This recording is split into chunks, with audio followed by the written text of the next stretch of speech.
I wanted to get a head start on the writing, so you see there's a lot of words that you probably don't have in your notes, but I'll talk through them, but I didn't want to have to write everything. So we are going to start our last unit on shapes, our three-dimensional shapes. So basically what we're going to do is we're going to take those two-dimensional shapes that we studied in the last unit and put them together to build three-dimensional shapes. So we're going to talk about polyhedra and non-polyhedra. So what is a polyhedra? So a polyhedra, we've got some pictures here. You can see that a prism is a polyhedra, a pyramid is a polyhedra, but a cylinder and a cone and a sphere are not polyhedron. So what's the difference? If it's not a polyhedra, then it has circles in it. So if it has circles, it is not a polyhedron. And the reason is because polyhedra, it means that it's made up of all the sides, flat surfaces, that are polygons. So a 3D figure whose surfaces are polygons. Well, a circle is not a polygon. These shapes, like a cone is going to end up, if you were to unfold it, a cone would look like this with a circle on top, or the circle somewhere that you would fold up if you were looking at the net. And so those are not polygons. And so that's why those are not polyhedra. So the face of a polyhedra is the flat surface. It's the polygons. So a face is the polygons that make up the 3D figures. So in that prism, in this picture right here, that prism is made up of 2 triangles and 3 rectangles. Those are the faces. The bases is probably the most important word to remember and understand. The bases are both congruent and parallel. So it's not necessarily what it's sitting on, okay? So in this picture, the bases are the triangles because the 2 triangles are the same size and they're parallel to each other. But if I were to turn that same shape and lay it on its side like this, the bases are still the triangles. We just have to get past what we want to define as a base, as what it's sitting on. If you take a lamp, you have the base of a lamp. If I dump the lamp over, it's still the base of the lamp, even if it's sitting on its side. The vertex is the point where 3 or more edges intersect, and your edges are the segments that are the intersection of your 2 faces. So these are your edges. They're the sides of your shape. Okay, and the vertices, your vertex, that's your points where they all come together, where those edges come together. It's your corners of your shape. Okay, so a prism, what is a prism? A prism is a polyhedron that has 2 polygon bases. You can have triangle bases, you can have rectangular bases, squares, you can have hexagons, polygons, pentagons, whatever. You can have any shape, but you're going to have 2 bases. That's what's important. A cylinder is a solid, so by solid it's a 3-dimensional figure with circular bases. So we can see, we've got pictures of all of these figures up here. So a cylinder is 2 circular bases. Again, we're going to consider those circles as your bases. So the apex, that's the common vertex of the lateral faces of a cone or a pyramid. What that means is this is your apex. Okay, it's that point that's at the top where all of those shapes come together. So a pyramid is a polyhedron. It's made up of polygons with 1 base and triangles as lateral faces. And so we have our 1 base. Again, it's not because it's sitting on it. If I were to turn that shape upside down, it would still have a square as a base.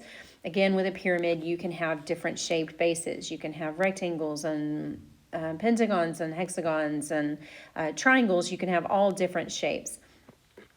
A cone is a solid with 1 circular base and a vertex that's not in the same plane. So here's my base. I've got my base, and then I've got this vertex or this apex up here that is not in the same plane. It's not on the same flat surface as that circle that's the base of the cone. And then a sphere is a solid. If we took that center in there, that kind of floated it in there, then all of these, wherever they go, okay, all of those, everything, that's all equidistant away from that center. Okay, so it is a solid with points all equidistant from a center point. So let's decide if these shapes are polyhedron. So A and B are polyhedron and C is not. Why is C not? Because of that curved surface. Cylinders are not polyhedrons because they have curved surfaces. So what kind of polyhedron is A? So we name it by its base. In this case, it happens to be sitting on its base. So it is a triangular pyramid. It has 4 faces, the 3 triangles that are standing up and the one that's on the bottom. It has 6 edges. These are our edges, right? They're the lines that are formed when you draw the shape.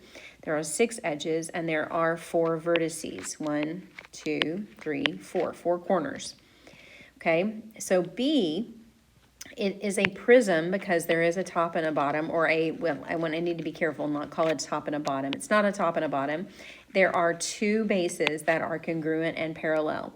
Okay, again, because it could be turned onto its side and it would still have those same hexagonal bases. We name it by the shape of the base, which is a hexagon, so it is a hexagonal prism.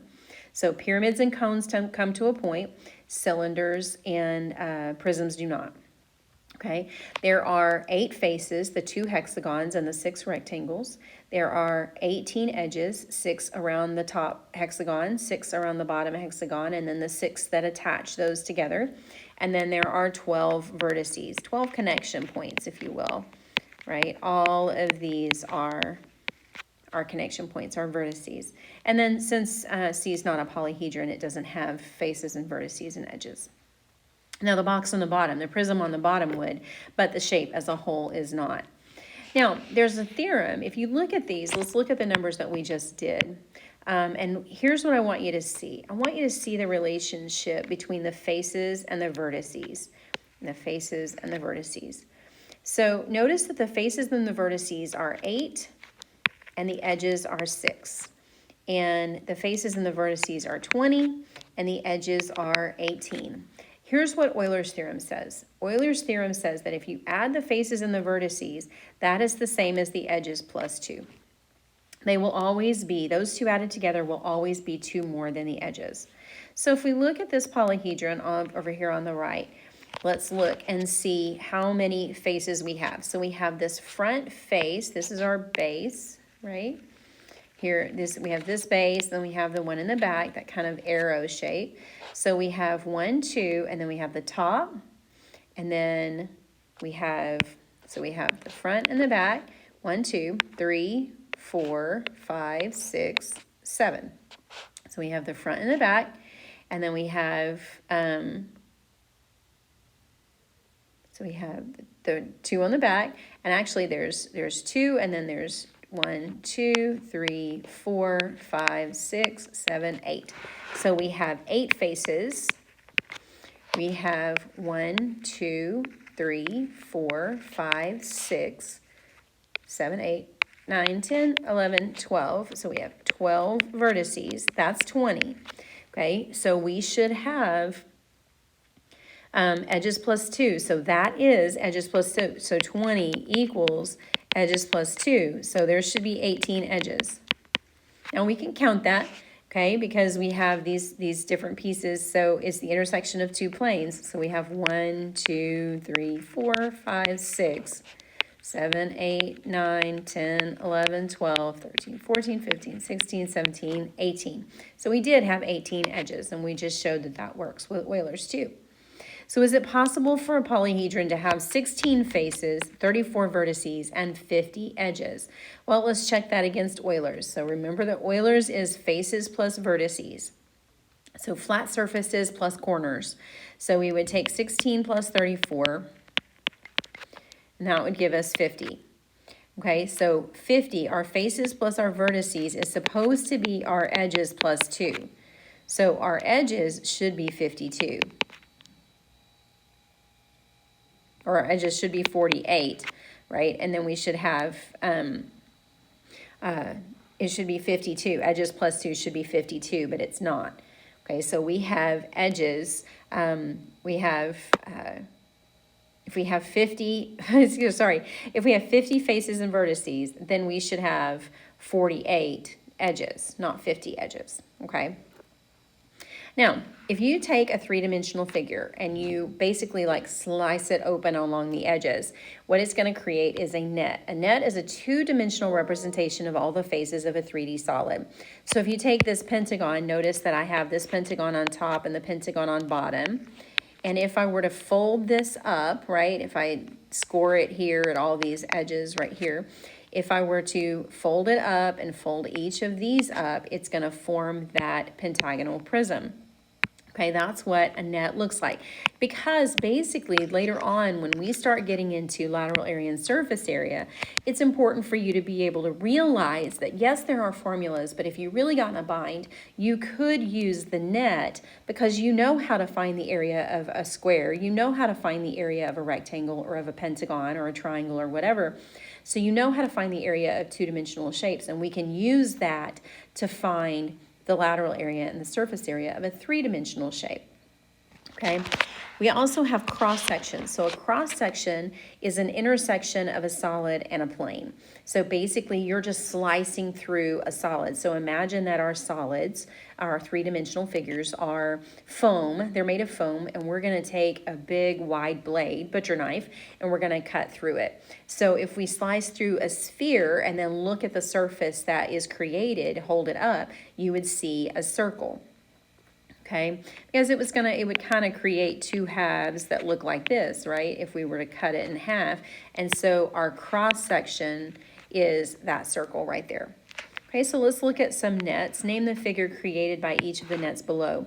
So if I have two circles, okay, if I have these two circles right here, and if I fold those down and then wrap this up, I'm going to end up with a cylinder.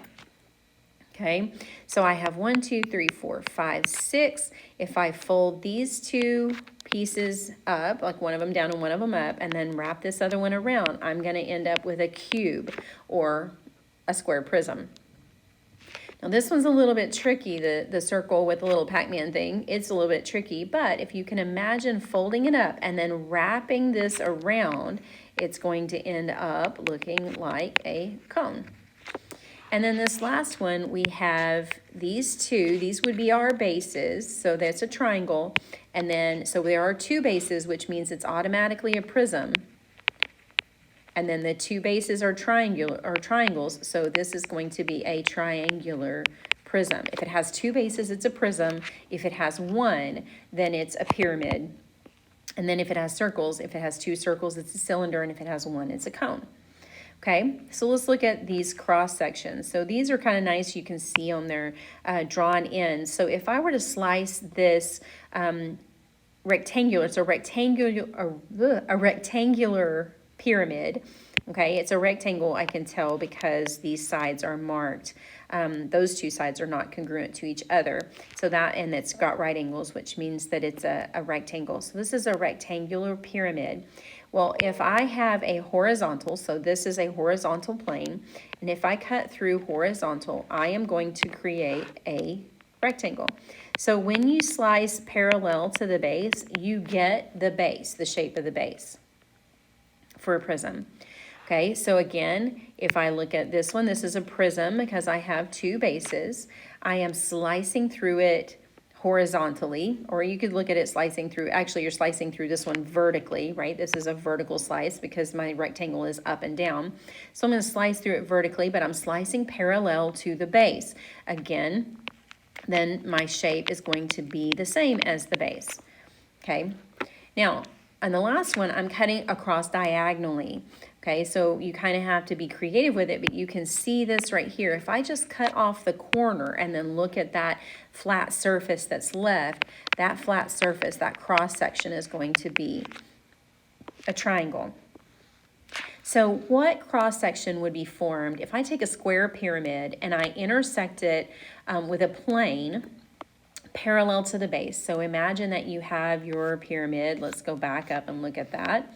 So we have a square pyramid, looks kind of like this one right here. And I'm going to cut it parallel to the base. Well, if I cut it parallel to the base, it is going to take on the same shape as the base. It'll just be smaller. And so I would have, if the square pyramid is intersected by a plane parallel to the base, then I will have a square.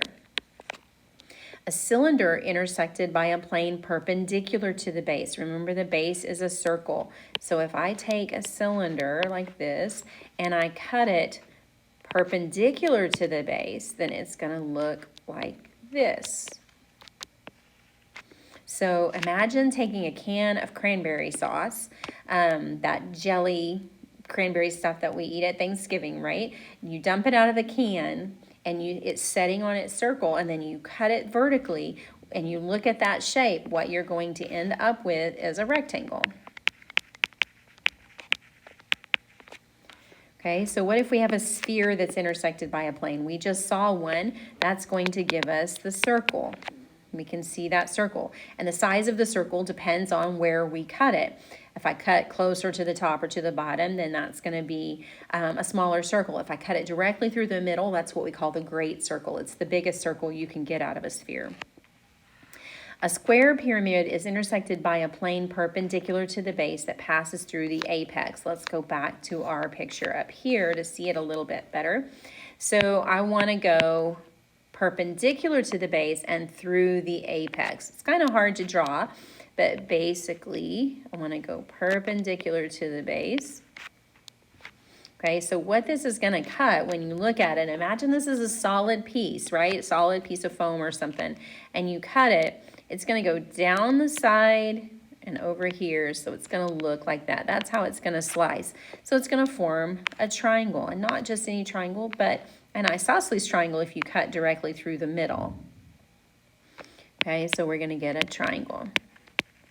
So let's look at these figures. Is it possible to have a cross section of a square pyramid that forms the given figure? So we've got these three square pyramids.